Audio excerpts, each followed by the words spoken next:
Hello, my friends. I'm Rick, and this is your seat at the table, and that is little Missy over there in the corner, this crying. She's currently sitting in a cat carrier, so she's not up here bouncing around all over my stuff. If you haven't already caught some of the other videos, she is a rescue kitty.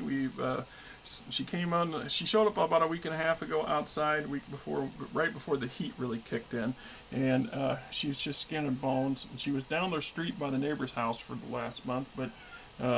She's kind of really a docile cat. I mean, she's still feral. She still has her moments, but we're in the process. We're feeding her every day, feeding her extra. We brought her inside to get her out of the heat. She's kind of hating being cooped up in here. I get that part, but we want to get a little weight on her, and then we'll get her out into the ARL and get her spayed and get her shots, and then from there she'll either join the other strays and out there, or we'll end up having to give her up to the ARL for adoption or something. I'm not sure just what we're going to do. She's such a sweet kitty. My problem is we got so many cats now.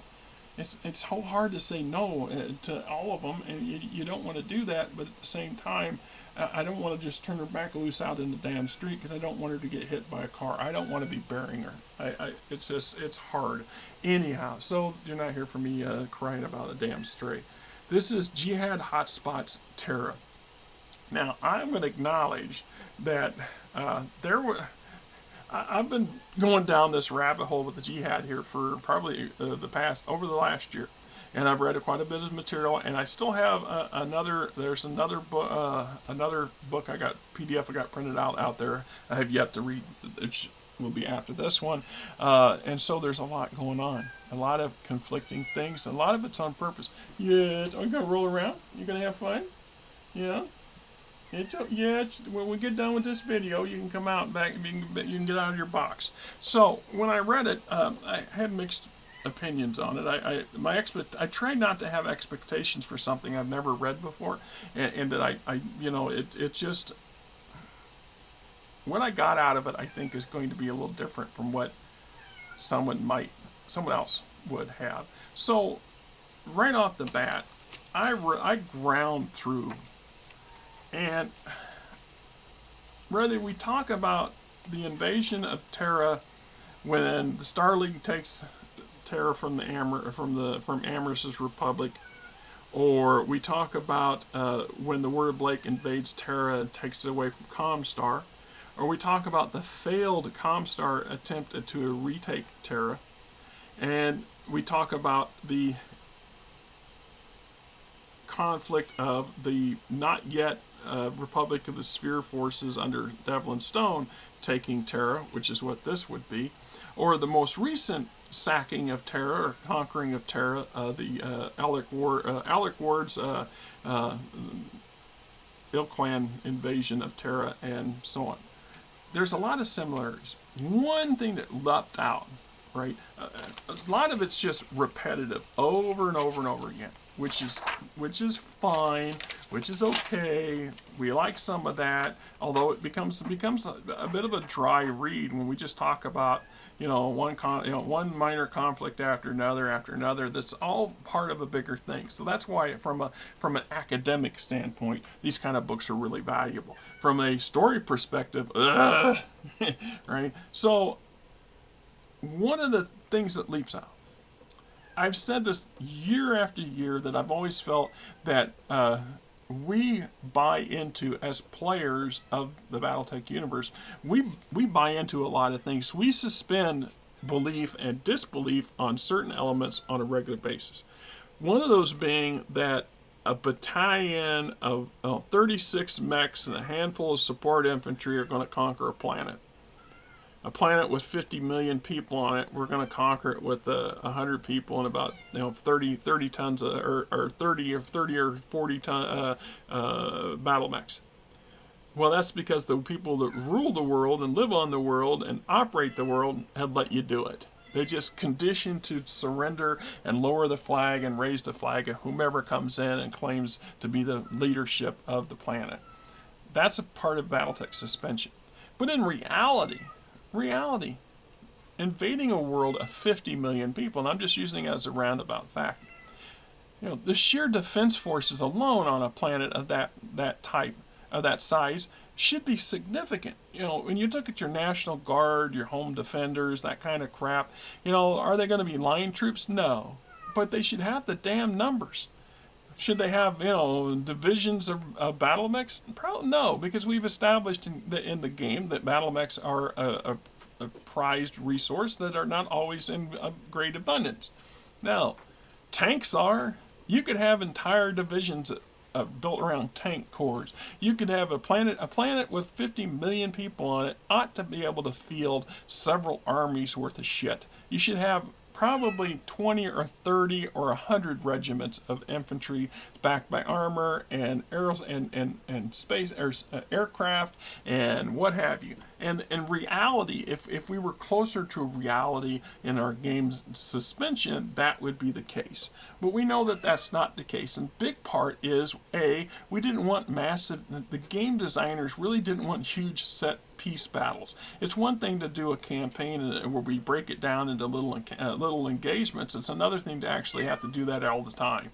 And then the other side is this in part is why they limited how many jump ships theoretically exist and how many drop ships theoretically exist. Even the creators and writers at Catalyst acknowledge that there's a lot of wink and nods and elbow nudges going on when it comes to certain types of realities of how things ought to work versus how they do. And that's fine.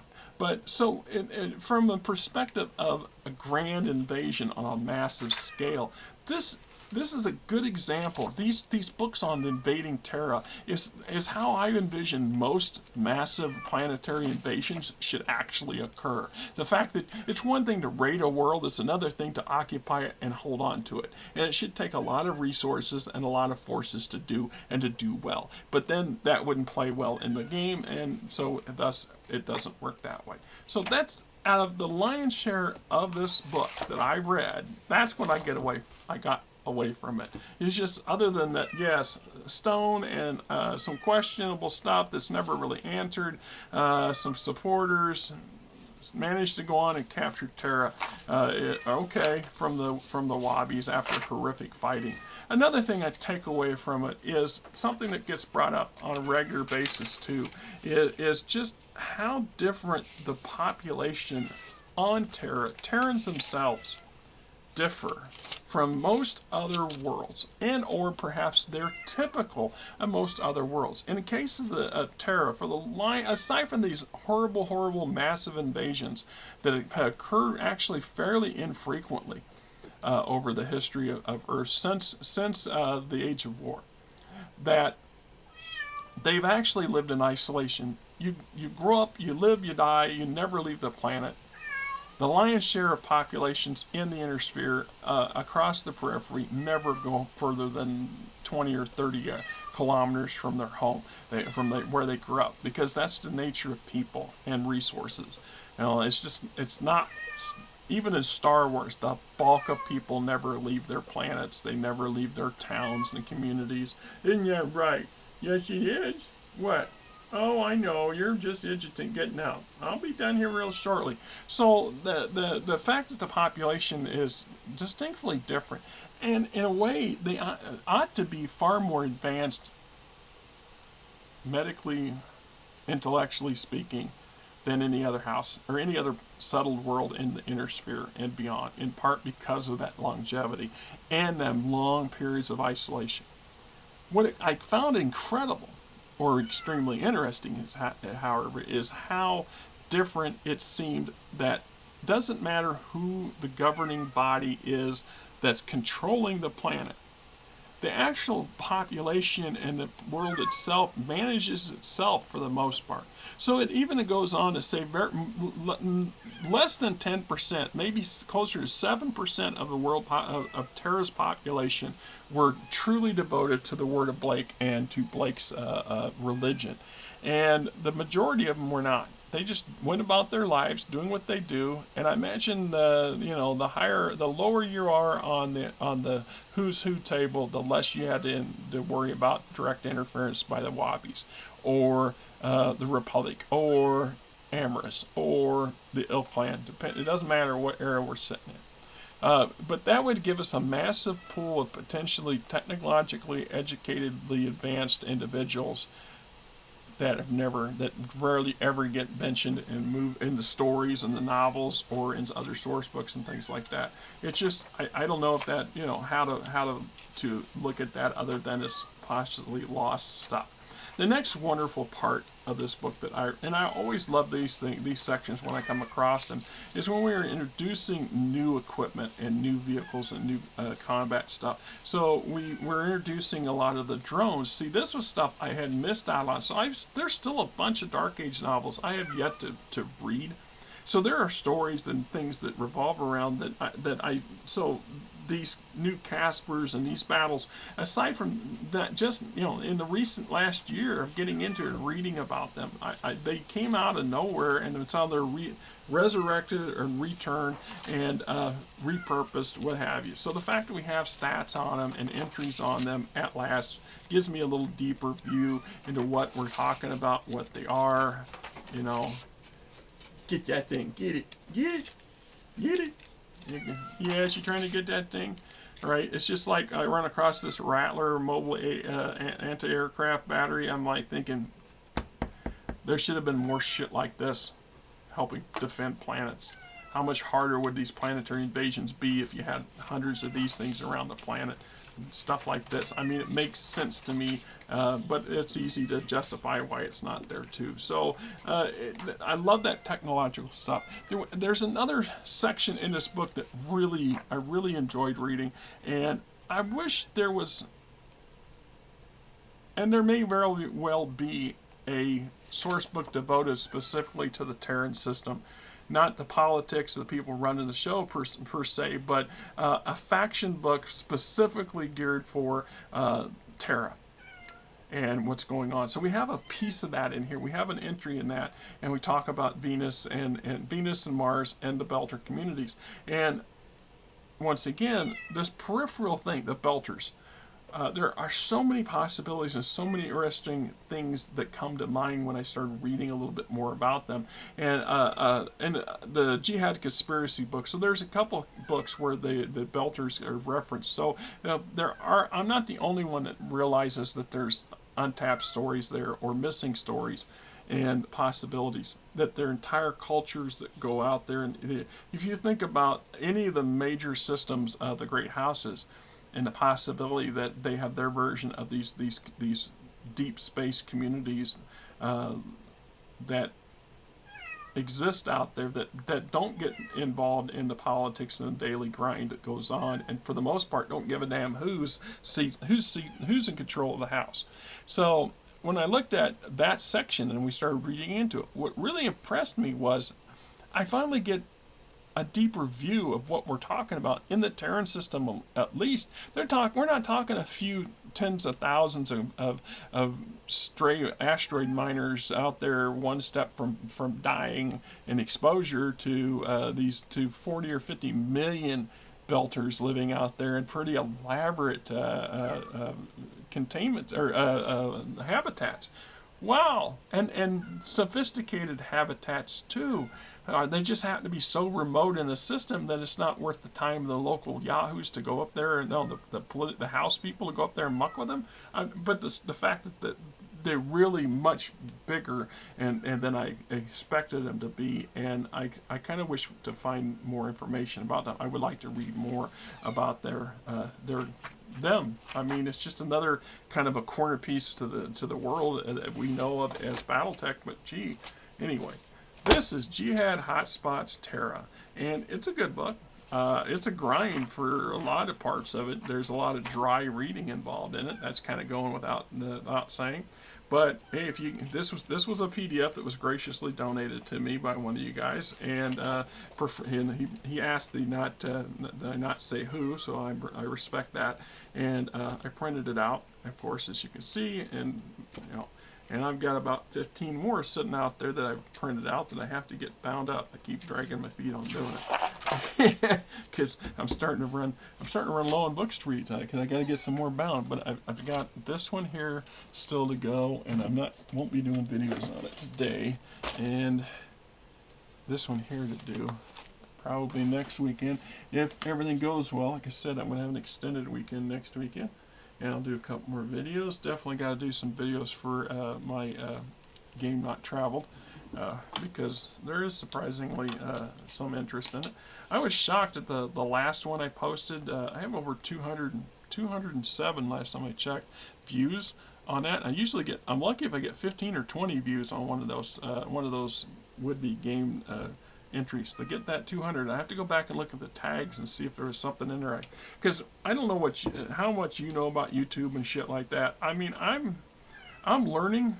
I'm learning as I go, and some of it's by default stubborn. It's just hard to learn everything, and so I listen to people like Big Red. Big Red says things occasionally on his channel about how things work, and when he talks about the algorithms and things you don't want to do because it can screw with the YouTube algorithm thing. And I listen to that and I think, okay, that's good to know. This is why I've stepped up last year. Back into this last, I guess in the last year, I'm trying to put out 2 to 3 videos a week. I grant you that one of them's of the one I put out, one of them every week is going to be related to my would-be game, and it's just fluff and filler for the channel. But I'm trying to put out material. I also acknowledge that at some point in a few years down the road, 3 or 4 years maybe, I will reach the end of my book collection for reviews of casual and easy reviews, but that doesn't change the fact that there's always more and more material. Like I said, I read this, Jihad Hot Spots for Terra, and I think, Jesus, I need to do a video on just Terra, just talking about Terra and some of the interesting stuff in there. And I definitely want to go and do a little more deeper dive on these spelters and the possibilities that offers for gameplay and longer range play and things like that, how you look at it. And of course, my little Missy over here, she's decided she's had enough and she wants out of her box. Is that right? Yes.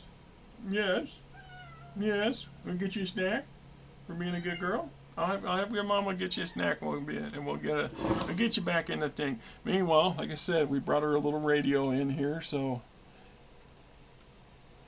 she could from the extreme.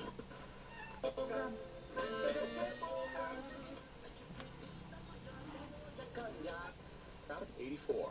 Okay, right. We brought in the radio here give her some, so she's not in here in complete silence. Like I said, it is what it is. Anyway, till next time, you guys have yourself a great weekend.